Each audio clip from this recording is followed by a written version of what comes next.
天了，我是嘉阳老师，在我们最爱的频道比比画画。Sebelumnya kita sudah belajar tentang mobil pemadam kebakaran. 消防车. Hari ini kita mau mengenal yang namanya kita sudah belajar apa aja ya? Ayo kita review dulu. Sudah belajar kaca, motor 车, 自行车, 汽车, 火车, masih ada 消防车, 救护车, 警车. Wah, banyak banget. Itu semua merupakan kendaraan atau alat transportasi. Apa ya Mandarinnya alat transportasi?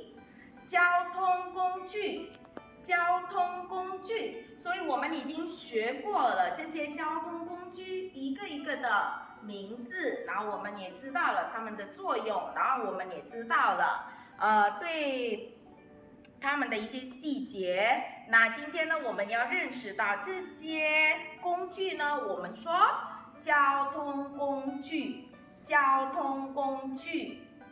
那比比画画的学习时间就要开始了，大家一起期待哦！耶！交通工具 alat transportasi. Bagaimana penulisannya dalam bahasa Mandarin? Mari kita lihat di sebelah sini. Yang pertama,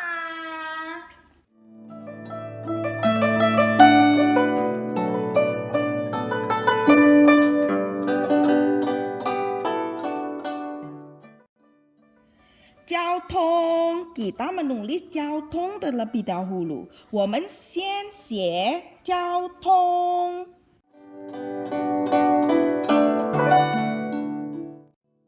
点点横点横，撇点横撇点，点横撇点撇，点横撇点撇，那通。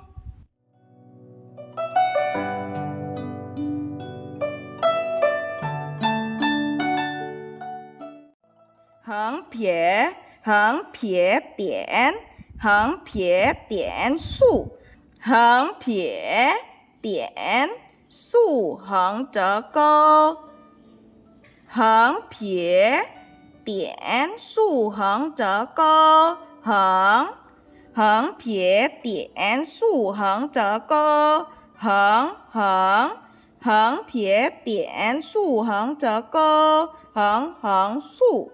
横撇点竖横折钩，竖点，横撇点竖横折钩，竖点，横折撇，横撇点竖横折钩，竖点，横折撇，那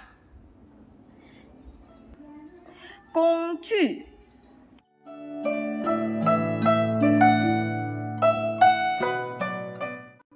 工具，工，横竖横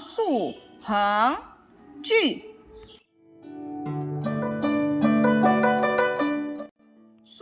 竖横折横，竖横折横，竖横折横，竖横折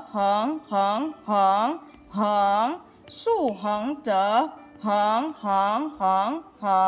撇，竖横折横，撇点，交通工具。交通工具现在都很发达，也很方便。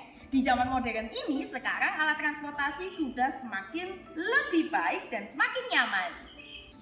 今天我们已经学到了一个新的生词，就是交通工具。Hari ini kita sudah belajar satu kosakata baru lagi, yaitu alat transportasi. Jadi seperti mobil, sepeda motor, lalu ada kereta api, ada truk, ada sepeda. Semuanya ini kita masukkan ke dalam jenis alat transportasi. 所以像汽车、火车、卡车、自行车这些，它们都是归类成交通工具。Di zaman modern seperti ini, sekarang setiap alat transportasi sudah semakin lama semakin baik dan semakin nyaman, sangat membantu kehidupan kita. 在现在这么好，在现代的时候，我们已经知道了，如果这些交通工具越来越方便，也越来越发达，可以助于我们更好的生活。那比比画画该跟你们说，下一集再见，再见。